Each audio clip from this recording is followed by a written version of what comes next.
Welcome to 50/50 Books, the book review podcast where the books are split in two, and figuring out just what is going on is always a toss-up. I'm Taylor. And I'm Jonathan. This episode we're finishing up The Catcher in the Rye by J.D. Salinger. Taylor, I'm actually pretty excited to talk about the second half of this book. Which is a surprise to everyone. Yeah, I feel like if you tell me like, oh, I'm not sure you're gonna like this book, it's like, out the door, like you can call it here, like dead on arrival. But at the least, I feel like I would say I enjoyed reading it, but at the least I feel like there's a lot of good stuff to talk about with this book. And I especially am glad that I read this as a full adult, because I think if I read this as a whiny teenager, I might feel pretty different about it. Yeah. I think I might have read this at the worst possible moment. I have felt like garbage recently. Aww. And maybe it's the season, maybe it's the time change, I don't know. But it was a struggle to get through this book. But not because the book is terrible. I was connecting on another level with Holden getting through this. Right. I think that's almost a trouble with this book, because I do think there's a lot of like mixed reaction about it. And I think if you are, I think it's easy to be anti this book, because if you're like Holden, it's not a good time to read because it's familiar, right? And like what Holden is going through is dark. And so like it's not a feel good read, right? So you're not going to get a good feeling out of it. If you're not like Holden and you get caught up on trying to relate to him, then you're also not going to like this book, because Holden is maybe not someone you want to feel related to when you're not feeling like him, right? Mm-hmm. So it's kind of like a lose-lose situation in that like you can't understand Holden, or you understand Holden too much. And it's supposed to be like this coming of age story, right? Like the idea of innocence and growing up and blah blah blah. And I think we've become like conditioned to expect a certain way in which that story goes. But the end of this book is kind of ambiguous. It's at least not chipper. Right. So like you want to get to the end and be like, yes, it was all worth it. But then you get to the end and it's like, did anything change? Did anything get better? Yeah. But that's also exceedingly honest, right? Like you don't just grow up, have kind of a breakdown, and then your life completely turns around and you're a perfect adult. It is still a struggle every single day. Yep. And I think that's part of why I do like it. It's tough because a lot of times I don't like books that don't feel like they land at a point, even if it's like a negative one. Like this does have some ambiguity, like you mentioned, but I do feel like I was able to appreciate like the journey, if you will, for this book. Yeah, this is certainly a journey rather than destination type of book. Yes, it's pretty much all journey. Like the book, the conclusion of this book could be argued to be less than a page. Like it is literally just that last chapter, and not even the whole last chapter really is the conclusion of the book. It is kind of like an Odyssey, interestingly enough. Like it's a travel book as he goes through New York. He's meeting different characters, monsters, whatever you want to call them. Very interesting. That's an interesting take. I hadn't thought of that. Yeah. I just thought of it, so my mind. Amazing. Yeah, the other thing I'll say up front is like, given that I think there is some controversial opinions about this book, like I think I'm going to lean into empathizing with Holden throughout this conversation. Like I think it's a bit essential to getting the book at all is to like try to come to terms with what he is going through, even despite differences, right? Like he is a rich kid with privilege going to boarding school. There's a lot there, but I think the point of the book is the empathy, and so we can bring in those parts of the conversation, and I think we will. But I think I'm going to try to like take the emotional route in this conversation. Right. So I think to start this conversation, one aspect of Holden I brought up last time was his sort of reflectiveness, and that's I guess what this whole book is reflection. It came up last time because of the paper he writes for his roommate about the MIT, but it comes up, of course, all throughout this second half of the book. One major place that happens is when he goes to the, I believe, Natural History Museum, and he starts talking about like how this place pretty much never changes, but you always come back a different person, and has to contend with this idea of change and whether or not he he even likes change, right? He comes back and is like, I hate that I am different. Like, I like that there's this thing here that I can come back to, but I am different, and I hate that we come back different. And probably is thinking about, like, my sister is going to come back different, like, alluding to her growing up. And so Holden, like, has this realization of not liking change. And he hesitates. Well, doesn't even hesitate. He just does not go in, right? Like, he thinks about it. He's like, I want to go into this place, and it'll be exactly the same. And then he doesn't. And he does that a couple times with things. Like, he's like, I want to do this, and I want to do that. And he likes the idea of that thing. Like, it doesn't change in his mind. But as soon as he actually does it, that's when it's different. And that's when he's different, right? So I think Jane is a similar idea to him. Like, he thinks about calling her. He even does call her, but he never talks to her because the idea he has of her is perfect and pristine the way it is. But if he actually talks to her, then that's when she changes, and that's when he changes. Yeah, it's interesting to see him kind of panic, right, about the idea of continuation. Like, yeah, if he does continue a relationship with Jane or like revisits things in the past, he's already confronting the fact that it changed. But like, I think if he launches himself into it, like, then it's like full panic level for him, right? Like, it's like, no, now I really like have the pressure of maintaining the idea that I had. And like, I think I kind of get that. Like, one place this comes up for me is I've decided that if I ever go for like the ultimate grad school and like want to do a PhD or something, that I don't think I could do that where I went to undergraduate, because I think it would be something similar where, like, I mean, I have a lot of complicated feelings about college.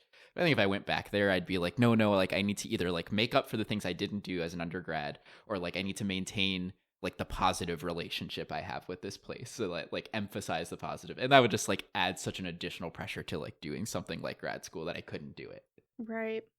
Yeah. I think in general too, it's connected with his like effectively I don't want to grow up thing that he's going through as a teenager. Like, he starts seeing the adult professional world, and like, you know, he kind of goes off about lawyers and just not wanting to sit at a desk every day, which like I get, you know. Like, that was one moment where I was like, yes, Holden, like, I agree with you, capitalism sucks. But he like gets into this whole zone of like, yeah, I don't want to follow the traditional path, which is like his own, like, I don't want to change. And how that starts to show up in like future planning. For the little bit of future planning we see him do is like effectively wanting to have his little Walden moment and like go off into the woods and like do his own thing. He's like, I'm gonna go to Colorado and like make his own like of the earth life. He just, yeah. We don't get a lot of insight into the expectations put upon him by like his actual family, like if there are any, like if his father expects him to follow in his footsteps or anything like that. Yeah, I don't know, I'm hesitant to say so because DB does go to Hollywood to write, so that seems very like fantastical. yeah. It kind of reminds me a bit of was this our it might have been our last book, where like I'm almost tempted to think there's a pressure on himself because of the loss of his brother, and like because there's this really positive view of his younger brother as being kind of like, I don't know, successful. I know he's young, he's a child, but like that's kind of the vibe about it, right? And it's unclear whether or not like it's very easy for that conversation to come up when someone passes of like the idealization, right? So we don't really know what Allie was like as a kid, but like at least in Holden's mind, like he's like, you know, an angel child. So I can see him putting on himself like, well, Allie was this way, like in order to honor his memory, I need to be a certain way too. Right, we did talk about this in the first part of like, okay, yeah. Holden possibly feeling like he should have been the one to die because he's not, he never explicitly says this, but like there's a vibe of like, yeah, he's the one that's failing school and he's not making anything of his life, but Allie was golden child, right? Right, exactly. So yeah, we don't know like the parental pressures that are happening here. It could just be all in Holden's head, right? Like, yeah, he's the one that might be like destroying his own life, but then also setting such high standards for himself. Which, I mean, still isn't out of place in regards to society and like boarding school and like that whole societal level he's on because of how rich he is, I'd assume. But like, I don't know. There's nothing about the parents explicitly, I would think. Yeah, it's hard to say without seeing them, honestly. Yeah. I guess either way, it's the society of it all that he exists in that like puts some kind of path in front of him that he doesn't desire, and that makes sense. There's just like kind of a few things he I don't know. There's a few moments throughout this book, I guess, where it really sticks out the things that he does care about instead, right? Like the things that he wishes he could just focus on instead of like thinking about school and in the future, like his sister being a major one, of course. I almost think it's just like kids in general that he has like an affinity towards. He like meets those nuns out and about and he's like, oh, like I actually like love this. I mean, I love them, but like I kind of love this life that they're living that isn't, corporate and structured. Like they're kind of just doing what they think is right. Mm-hmm. And there's like innocence to that, which is also kind of related to the idea of liking kids, right? So there's a sense of what Holden's core is like throughout the book that isn't corporate. Right. Like he sees genuineness in innocence in the nuns and kids, and that is like an impossible thing to have once you're an adult. Yeah. He's so harsh towards basically all adults in this book, and even towards like the girls he's with / women, because you have to start networking, right? You have to start putting on that performance. Yeah, I think this is why like everything goes wrong with Sally, right? Like why he like throws it all in the trash can, right? Is like he's kind of trying to perform traditional path here, right? And like, oh, like I'm gonna end up in a relationship with Sally. I have to tell her I love her. Like I'm gonna take her on a date. Like I gotta do all this stuff. We'll get married one day. So like, I guess all up into the point where he's like, what if we run off and do the woods version of this? Like he's kind of performing traditional to see how it fits, and it doesn't, and so it just totally falls apart. Yeah. The crazy thing is, though, that, like, Sally isn't necessarily against the idea. She's just a bit more realistic about it, right? She's like, okay, but you still need to, like, finish school, and we're still children. So there are things that still, that need to be done so that you can get a job and, like, all of this. It's traditional, sure, but it's like, Antolini brings this up later. Like, there are just some things you do need to finish and you just have to do. Yeah. But she's not like against it. But I think there's a little bit of projection happening here where like Holden doesn't want to like have that life with Sally, and so it's impossible to think that Sally could just like Holden for Holden. Like she has to be playing a role. She has to be not actually in love with him, but pretending she is because that's what girls are supposed to do, like that kind of thing. Yeah, I didn't even think of it to that level. Yeah. From what we know of Sally, it seems like she does actually like him, right? Like, he's met her family. She's obviously trying to make him jealous by bringing up all these boys. Right. Like, right. She's doing things to perform for him, sure, but, like, in an innocent way, I would think. Yeah, and coming from something real, right? Like, yes. She's just taking actions. She's doing her best, right? Like, we all do some amount of performance based on what we want and need and think is right, because that's just humanity. Mm-hmm. Yeah, I think also with the money and having to do things thing, like it is interesting to see Holden confront his own ideas on that, because he does seem almost like like money is not, I don't want to say it, like money's not necessary, like money is just like whatever, which does kind of have its own like privileged background, right? To be like, oh, it'd be great if we just like didn't have class, and it's like cool, like you have all the benefits of class, and so it's easy to say that. I mean, of course, like there'd be, we can be idealistic and be like, if there was no class and we all had, all the things we wanted, yeah, I agree with you, but he's like able to have these thoughts of like, oh, like I'll just like go live off the land, because he's not in a place where he really like really has to like follow a path to make sure his family is like safe and fed and things like that. Yeah, I mean, we see him waste money throughout this book, right? Like, oh yeah. And not even just his own money. He also wastes his sister's money, which he feels really bad about. But there's that scene of him just, like, throwing coins onto, like, the frozen lake. And it's like, well, okay. So he's, like, really just, like, throwing himself out there, I feel like. Yeah. Yeah. Back on Phoebe, too. So we talked a little bit last time about whether or not he would come home early. And he did end up coming home early. But I did say that he wouldn't see Phoebe first, and that's exactly what he did. Mm-hmm. So Phoebe is, I think, for him the pinnacle of like innocence and youth and all the things that he loves and misses about Allie, and like I think just generally he does have a love for his family that he doesn't acknowledge a lot throughout the book. So him coming back to see her ended up being, of course, like really important for his direction and journey. Mm-hmm. He wants to be around her all the time. Maybe he kind of, in a way, wants to be her, right? In that she wants to be like, or he wants to be a kid again and wants to experience this innocence. And he, most importantly, doesn't want to change. So it's just all in line with the things we've already been saying. Yeah, I think there's also something about the fact that Phoebe, I think, was extremely young when Allie passed away, right? Yeah. So that wanting to go back is also like a wanting to be a child, but then also wanting to be a child without grief, right? Because he's very obviously still dealing with the grief and like still very much depressed. So yeah, I think part of it is protection as well, right? Like, given that he's lost Allie, like him being around Phoebe is like a way to just keep an eye on her and make sure that she's safe.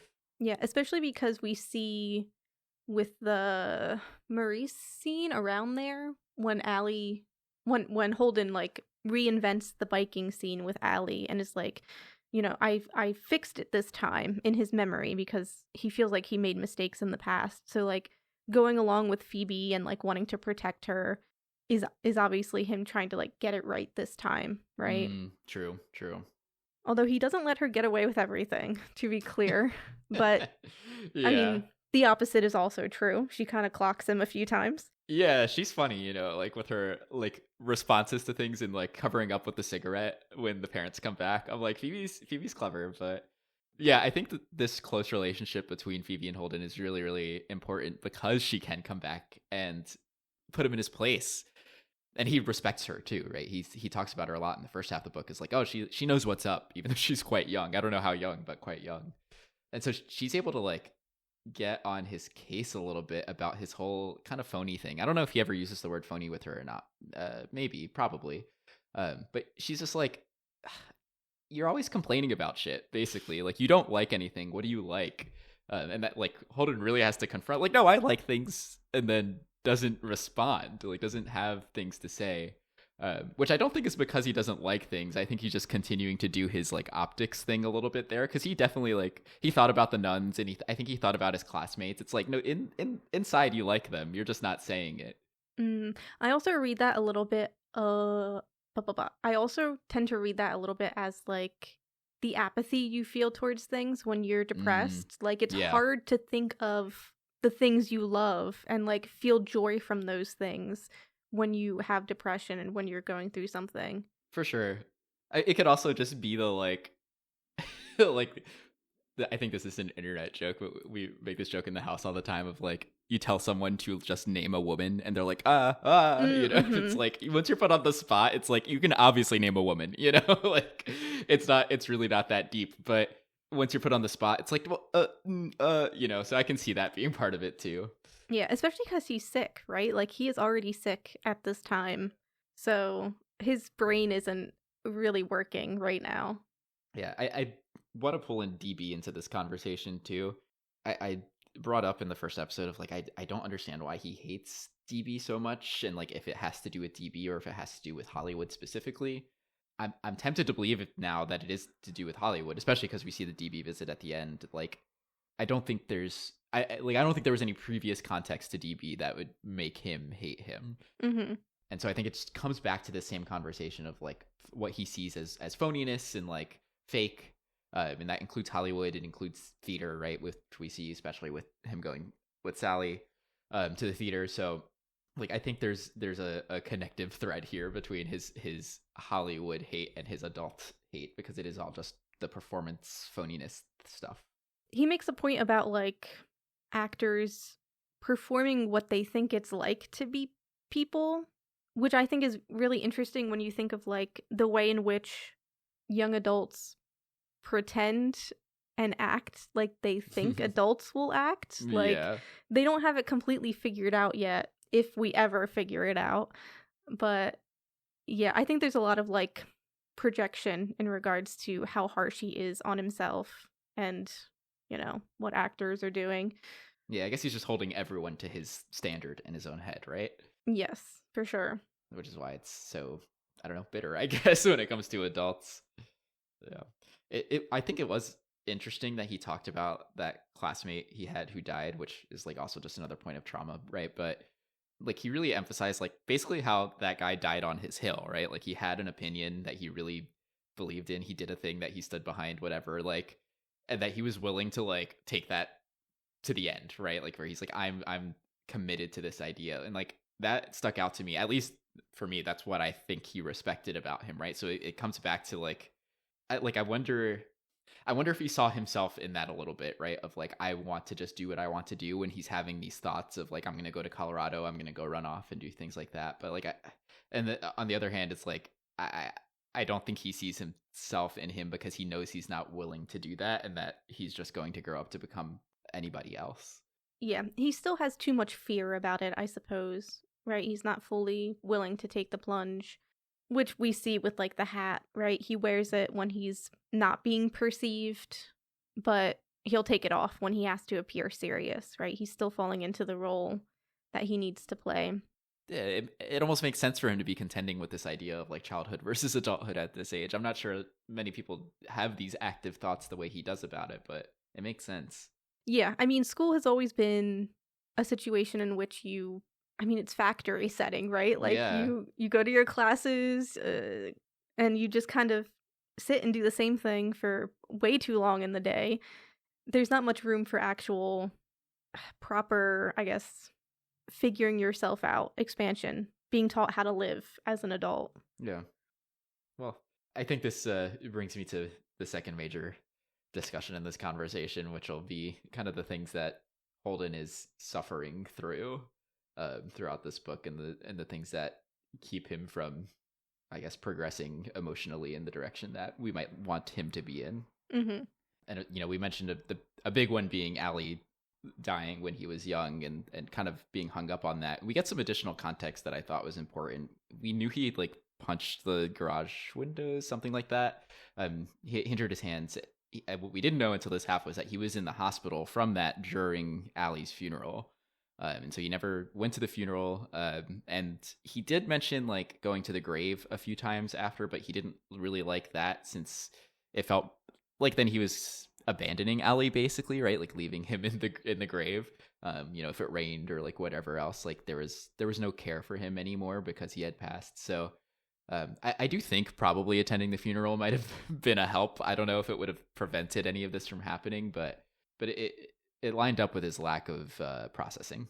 He's obviously missing some sense of closure, and I think we talked about closure goodbyes when he left Pensy, right? Like he has that need for the goodbye, for the closure, probably because he didn't really get it with Allie. Mm-hmm. But yeah, it must be exceedingly jarring to like have your brother, who is also sick, and then you just go visit a plot of land and you're told that's him. But then also it's not him, because you're kind of raised Christian, but kind of not. So like his spirit is in heaven, but his body's here. But Holden obviously isn't very Christian. So like, yeah, it was a very passing comment for him. Yeah, there's also religious concerns happening within his brain, which makes everything even more complicated. Yeah. I forget where I heard this, like, but I thought it was good advice. I think it was on another podcast where someone was like, some people just don't go to funerals, and that's fine. But like, if you are like questioning whether or not to go to a funeral, that it's actually probably a good thing to see that person, if it's an open casket, to actually see that person dead, to like help you process it, which I hadn't like thought about it that way before, but like it makes it kind of real. And I think a lot of people avoid that for various reasons, but I've that's like advice I'd take now, where I'm like, oh, actually I don't avoid funerals as much as I once did for that reason. And I think that's why this stuck out to me with Holden. It's like, I wonder if at least just seeing him, but he probably did see him dead is the thing when he actually died. But I think seeing him in the funeral case of like, yes, like he's gone, like maybe would have given him that chance to advance. Yeah. I guess another struggle for Holden comes up with Mr. Antolini. I had hope in this part of the book, I was like, okay, he's like reaching out to a trusted adult, like this is the wake up moment coming, right? Like this teacher's going to be the guy, And I think he does provide some helpful advice to some degree, or like at least Holden is still thinking about it when he still has the paper that he gives him when he's writing this book, right? And so like I don't think all is lost on this conversation. Of course, like it goes a certain direction that was unpleasant to read, and I had some like suspicion that it might go that way at first when he opens the door in a robe. It's like very comfortable, but then again, like there's a lot of comfortable relationships with teachers in this book. He's like friends with the family, like his wife knows him, like it seems all very like, all right, like maybe it's just they're comfy because they are comfy, right? Like they're friendly. And then like when they all are getting Holden ready for bed, they're like, or not they, Mr. Antolini is like, good night, handsome. And I was like, okay, like handsome's come up a lot in this book. This does stick out to me, but handsome's come up enough where I think the definition of handsome, or like the use of handsome in this book, is a little softer than how I see it. And so I'm going to let it go. And then like the next page, Antolini is like rubbing his head while he sleeps. Okay, rubbing is a crazy word to use. He's like, probably running his fingers through his hair. Yeah, I feel like rubbing is good enough there, but yeah, I hear you. Okay. I will say most readings of this book probably do have Antolini as a creep, which I think is fair. I think that's my reading, but go ahead. Yeah, but Antolini is very close with the family. He and DB seem to be friends, or at least knew each other. So, like, I don't think it's outside of the realm of possibility that Antolini is, like, a brother figure, right? Rather than just a teacher, right? Like, it's possible he's a lot closer to the family than just a teacher, right? Like, this is not a Mr. Spencer situation. Mm-hmm. This is a little bit different. Yeah. So, I think there could be something brotherly, something familial about this. I think this intimacy could speak more about the issues men have in regards to comfort than necessarily being sexual in nature. Yeah. I think that's an interesting thought, because this feels very like a very big conversation potentially, but it's almost this idea of like when a culture represses things like sexuality or intimacy, like you get a lot more instances of like boundary breaking, right? Mm-hmm. And so like if Antolini is seeking like familial like intimacy, I suppose, like love, I should say, right? If he's like, seeking to express that, but then it's like, if I do this while he is awake, like I am going to be treated the way I am then treated once he wakes up. Like I don't know how to express what I am trying to express if I don't do it like this. Which is not to say that I support it or have changed my mind on anything. I think it's still creepy, but I think that's maybe it could be informing the angle if it is a more familial thing he's going for. Mm-hmm.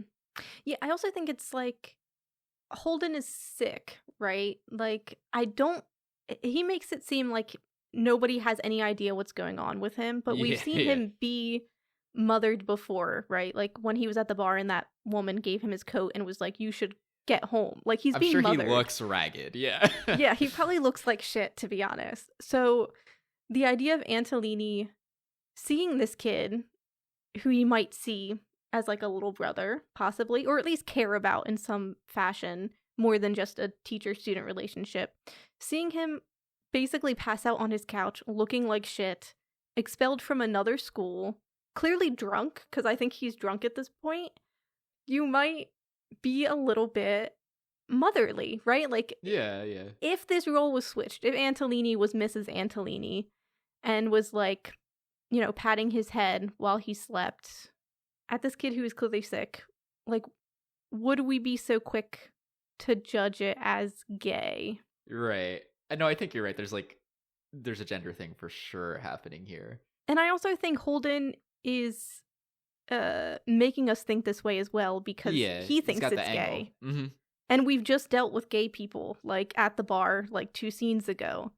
So, like, this whole section of the book is very gay. Yeah. I learned a whole new F-bomb reading this book. I know. I'd not heard the word before. But yeah, I think that's a good point. I did just try to put myself in the head of if I had read Mrs. Antolini. I think I would still be bothered by it, but I wouldn't be so quick to go to the extreme with it, like as far as like, oh, it's perverted, right? Mm-hmm. So I think there's something to that. I still don't support it. I think conversations should be had. Things should be done while people are awake, but I understand the angle. Yeah, I'm not saying I support his behavior either. I think you shouldn't touch people while they're asleep. It's a little bit like weird. But I think while you could have a reading of this book in which Holden is I don't want to say fully sexually assaulted, we don't know that, but he does mention Yeah, I was gonna bring this up a too. bunch of a bunch of perverted actions Yeah. against him. You do have to question, like, is not to dismiss a victim here, Yeah, but yeah. like, is that what's actually happening, or is he just a boy that isn't used to being touched by people? Yeah, I guess the thought that came to my mind here is like, this is why we don't touch people without consent. Yeah. You know, like, because then it's like, what does it bring up for someone else who's maybe been through something like that? And so, like, I guess whether or not Holden has experienced any, like, anything we would classify in the modern time as assault, like, he has yet to confront those things or like deal with what he thinks has happened or what has happened. Like, there's been no addressing of that, and so like, it then sends him into a full panic when this happens, right? Like, there's no like there's no control. There's no self-control. He's just like, I gotta get out of here. And I think that's valid based on what he's feeling, you know? Right. Yeah, and I will say the fact that he has like a complete panic attack about this situation does make it a little bit more ominous in regards to what's going on. Yeah. But it's interesting because when he has drinks with Luce earlier on, he's like, oh, like, Luce is such a pervert and like he always wants to talk about sex. That's all he talks about. He would like call us in the room to talk about sex, and then he would like kick us out. You know, he's got this perception of Luce that he's putting on us as the reader ahead of time. But then and this could maybe be related to this idea that he's like feeling a bit like he's been the target of these things. He sits down in that conversation with Luce, and Luce is like, basically every time Caulfield, now I want to call him Holden, brings up a sex conversation, a sex question, Luce is like, stop asking those Caulfield questions. And so who's really the perverted one then, right? It's like Holden's trying to make a claim and plant the seed ahead of time that it's Luce, but Holden clearly has a reputation around this. Yeah, and he was like that a little bit in the beginning of the book too, right? Yeah, like the when fact he's bothering that he was his roommate. Yeah. So it's also difficult because there's like the grooming problem, right? Like, you shouldn't talk about sexual things with younger people, right? That is a sign of grooming. But also, these are teenage boys. So like, you're expected to talk about these things. Yeah. This case to me does feel just like it's like a thing that teenagers do, like, for better or for worse, right? Where they talk about sex stuff, and like, we don't have the full expansion of what this relationship looked like because we just have Holden's angle to like know like who instigated what. I think it's just this idea that they were all horny teenagers at the end of the day, and like Holden is turning it into a whole thing. Yeah. Yeah, and he thinks like, yeah, it might be typical for teenagers, but he thinks it's weird still. Yeah, but he loves it though. He's like into it. I know.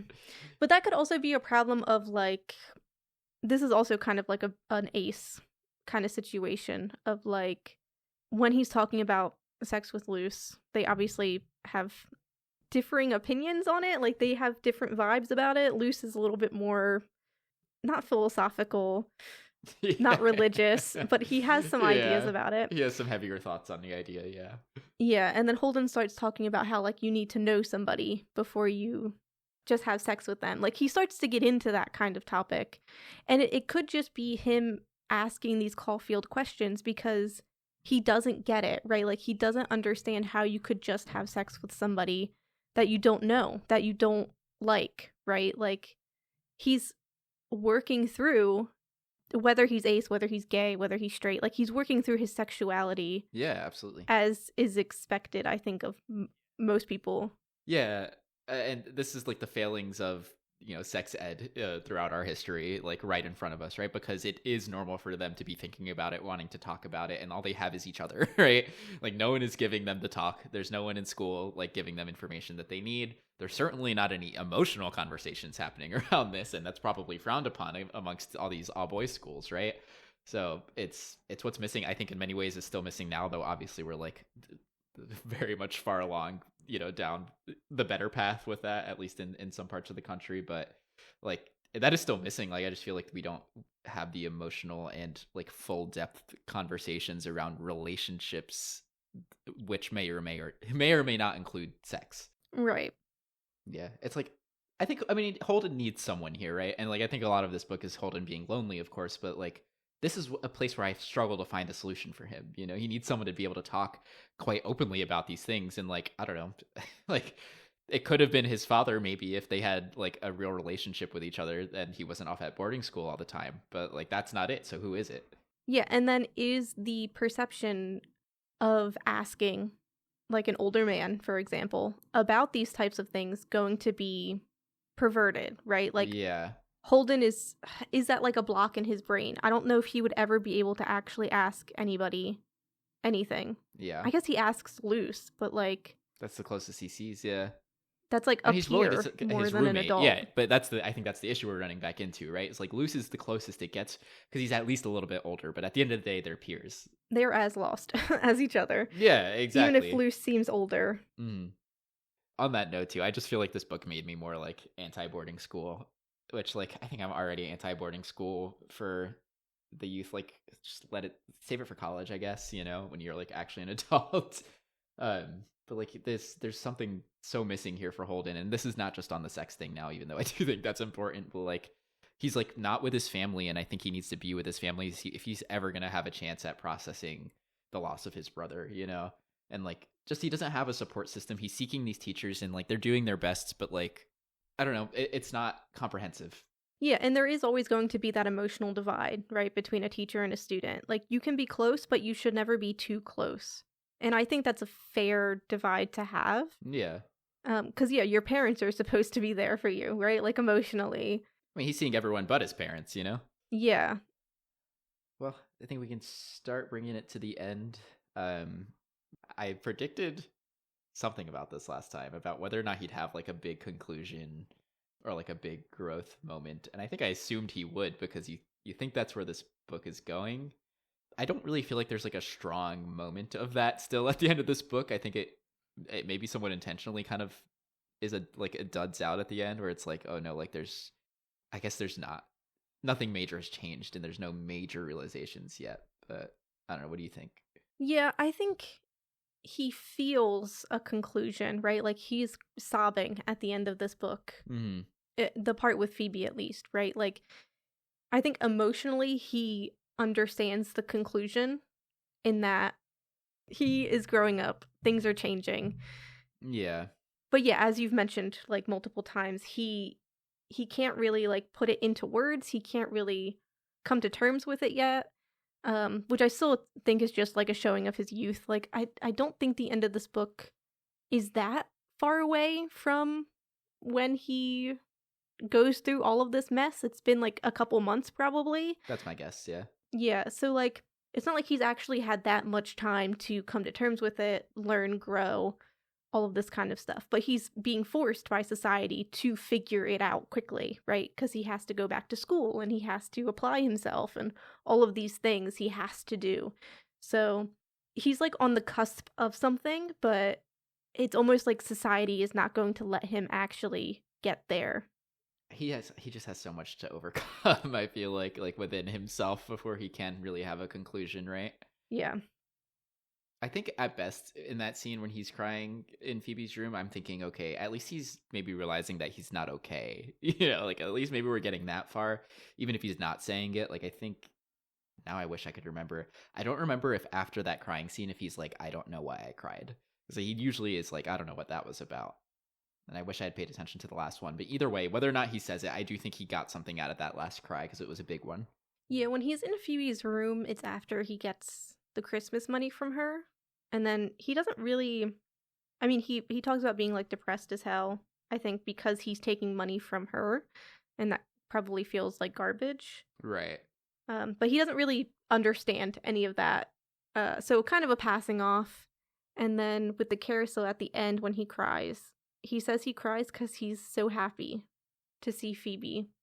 So I think it's like she's still a kid. Like, she still has some time to be innocent, and I think that makes him happy. Yeah. But also, it's raining. So talk about pathetic fallacy there. Yeah. I don't know if he's realized the fact that he's not riding it means he's not a kid, right? Yeah. So it's kind of like a half and half, I think. Yeah, and I guess in many ways I'm okay. This is where I say the ambiguity of the end starts to occur, where it's like I'm okay that he doesn't have like a reform moment, right? Like I'm okay that he's still figuring it out. I think like him saying, okay, yes, I am gonna come home is like really the best he can do and the best we should expect, right? Because we shouldn't, without many more pages, expect anything else. Yeah, when he tells Phoebe that as well, it's like one of the only times he's like honest, and he's like, and I was being honest with her. Yeah, there was none of the whole like I loved her but I was lying, you know.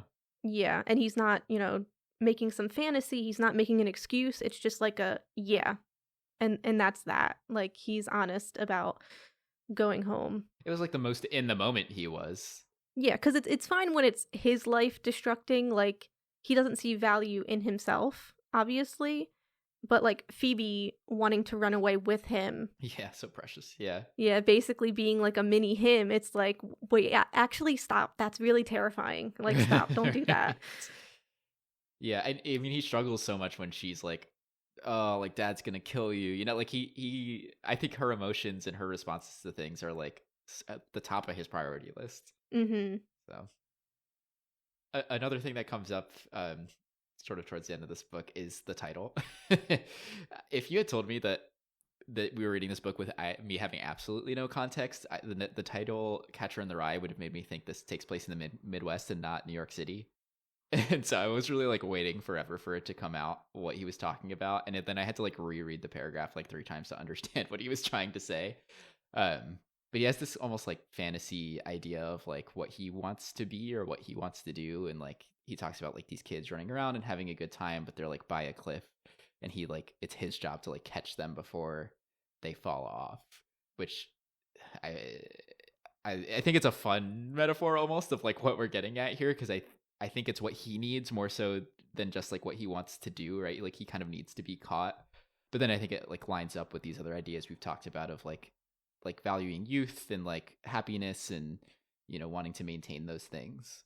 Yeah, it's like Phoebe gets him to admit the thing I think we mentioned in the first part, or I might have, like, what does he want to do with his life, right? Like he has no idea, he doesn't think about it.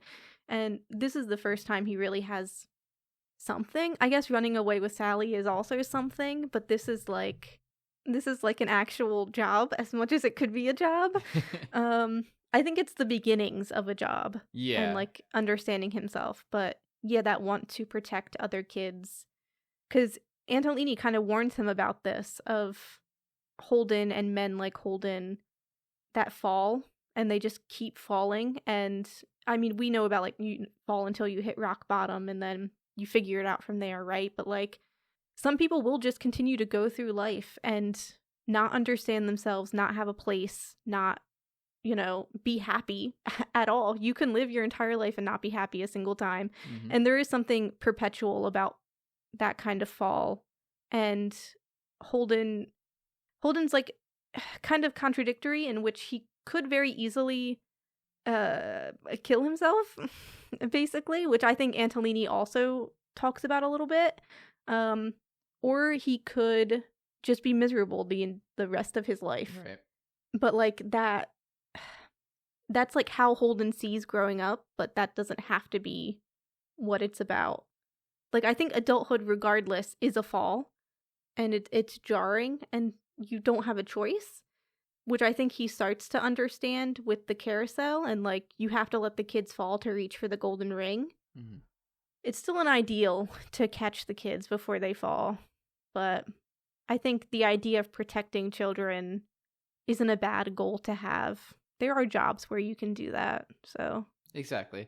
I think it's almost a more like goal-oriented way to approach life, honestly, right? Like, I think a lot of people, especially kids, they're like looking for the structured paths, right? They're looking for I want to be a doctor, I want to be an engineer, whatever, like classic things.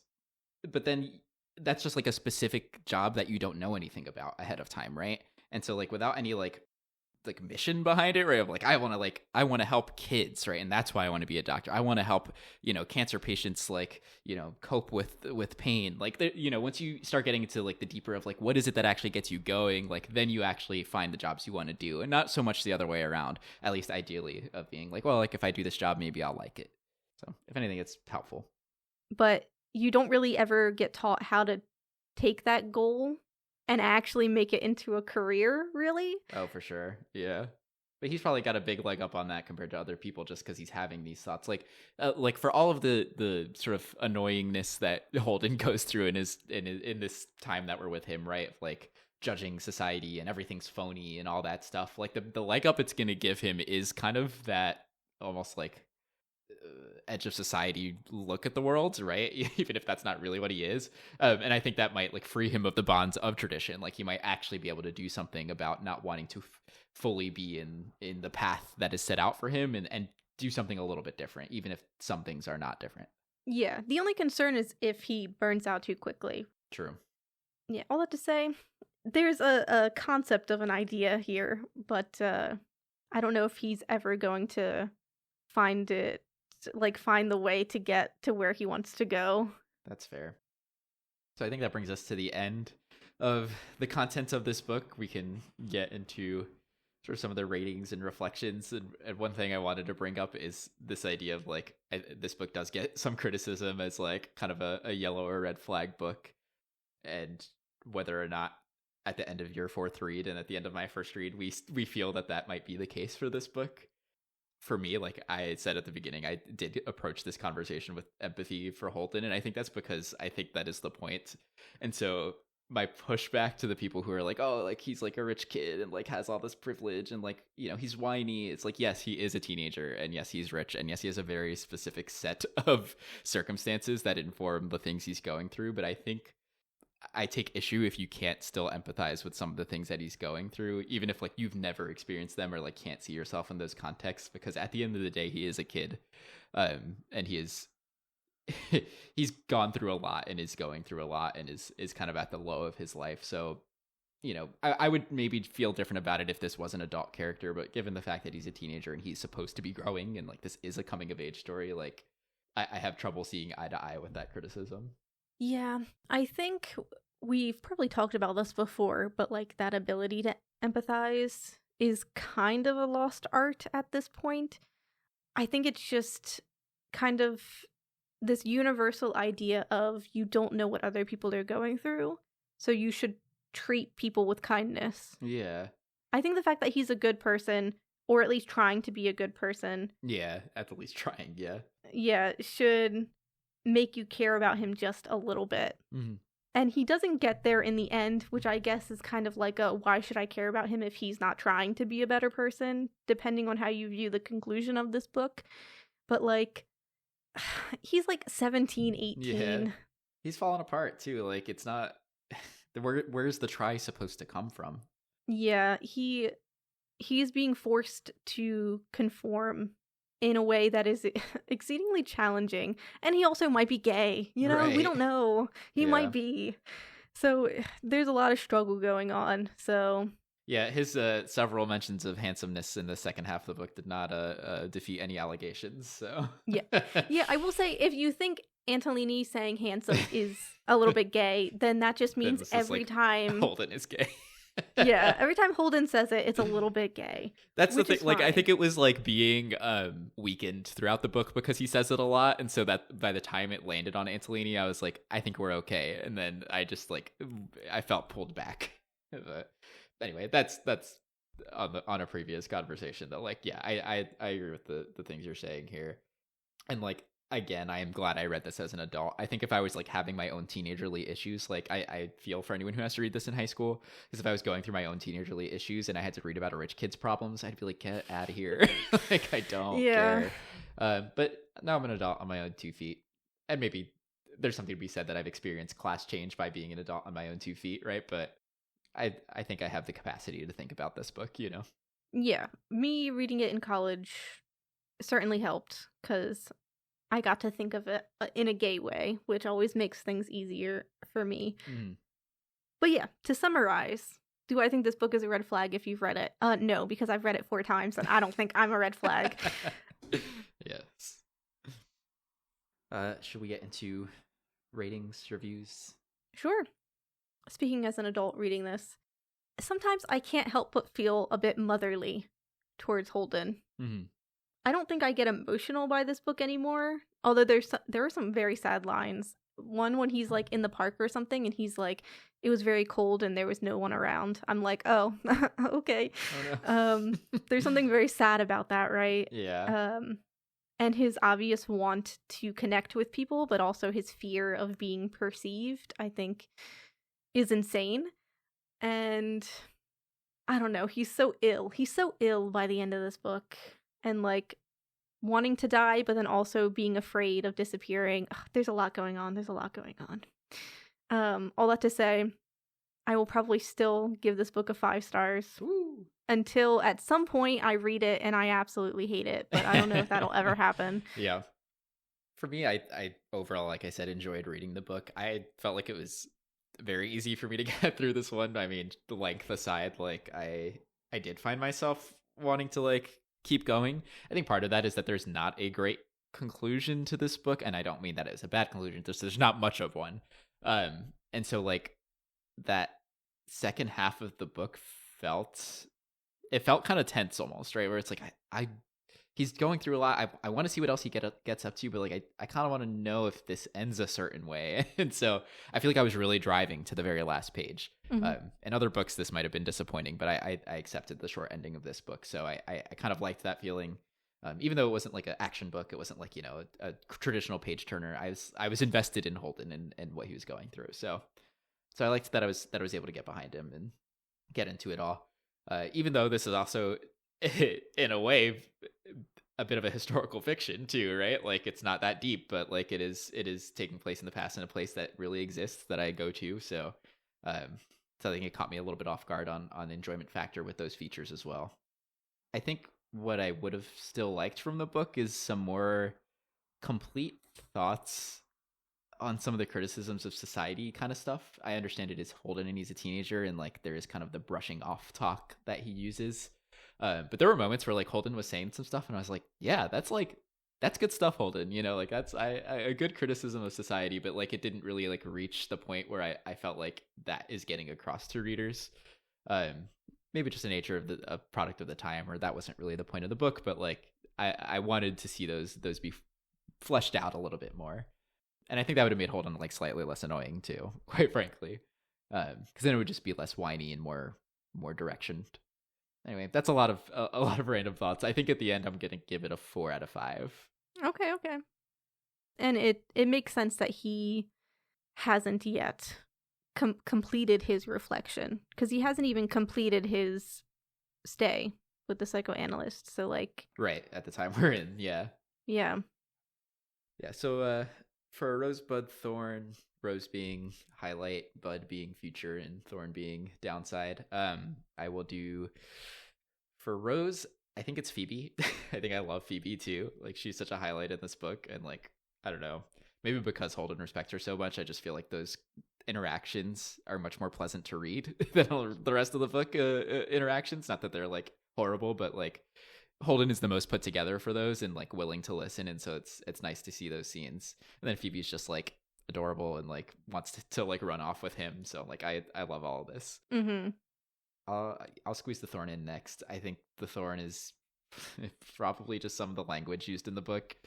We didn't like get too much into details of like prejudice stuff, but like it does come up, there's certain discussion of gay folks and people of color that are like cringe, so that was a little unpleasant. But for a Bud, for something I would like to see in the future is, I think, of course I want to see Holden get better, but I think I just want to see Holden and his siblings all have a good relationship, including DB, and it seems like a hint of that at the end. But given how much I see Holden love his family, it's Phoebe's the focus, but I think he does really love his family at large, and so I kind of want to see that fulfilled for him as like a positive relationship, at least with his siblings, if not with his parents too, but primarily his siblings. Mm-hmm. That's fair. I think for me, for my Rose, I really don't want to give Salinger any credit. Praise, yeah. I think the Rose for me is the way you have to read this book.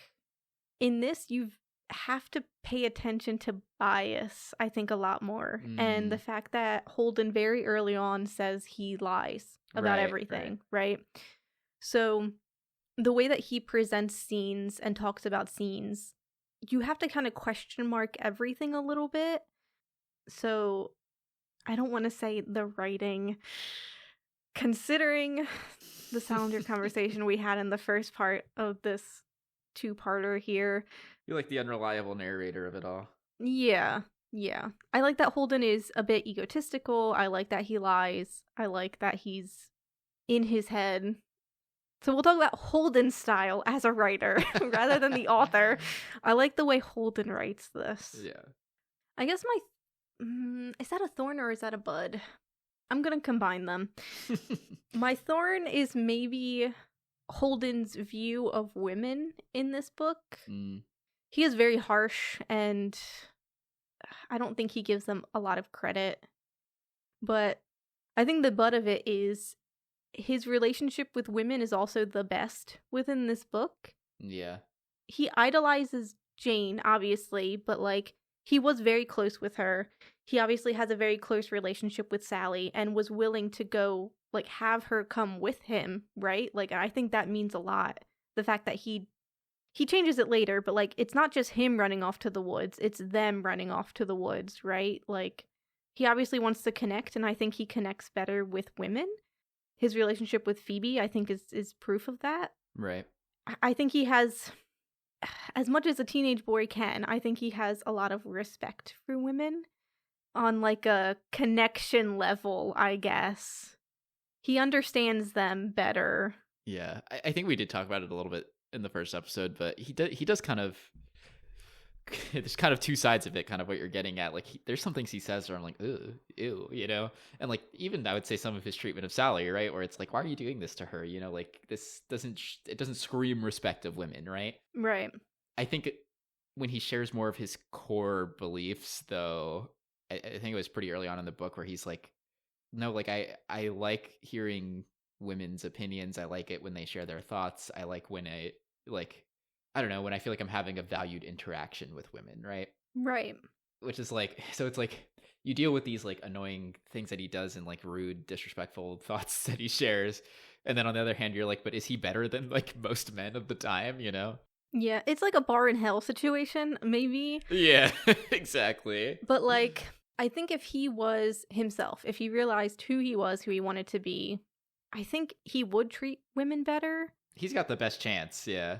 Yeah, we get hints of it, right? Like, when we're talking with Luce and he mentions Luce had, like, an ex-girlfriend and he called her a whore, and Holden was like, you shouldn't do that because she was nice enough to sleep with you. Right. And that's, like, kind of progressive of him a little bit. Right. Like, yeah, this girl isn't just a whore because, like, what are you? Are you a whore? You also slept with somebody, right? Like, he does have a sense of justice in him, for sure. Yeah. So I just think he would be a better person if he not romantically was involved with more women, but was just involved with more women. Yeah. Like, point blank, you know? Dare I say, it's sounding a little gay, but yep. It's sounding a little gay, I know. Yeah. Well, I think that is The Catcher in the Rye. What do we have lined up for next month? For next time, we are getting back into the murder mystery of it all, because we are reading The Most Wonderful Crime of the Year by Ali Carter, which, I mean, we'll both be disappointed, but it seems like it's going to be a straight romance between two writers who hate each other and then have to work together to solve a mystery. Surprise. But it's Christmas themed, so, you know. Yeah, well, I'm excited. I'm excited for another murder mystery. Always am. And within the book, we are reading up to, but not including, chapter 37. Ooh, short chapters. This is not a long book. There are like 66 chapters in this book, so... I also have the large print from the library, so I actually don't know how long this is. Yeah, well, you know me, I'm e-booking it, so... Yeah, fair, yeah. So we'll both have a skewed perspective. Yeah. So yeah, if you have any thoughts, I wouldn't say theories necessarily for this book, but theories for the next book, I suppose. For The Catcher in the Rye, The Most Wonderful Crime of the Year. All the socials are in the description. And we'll see you next time.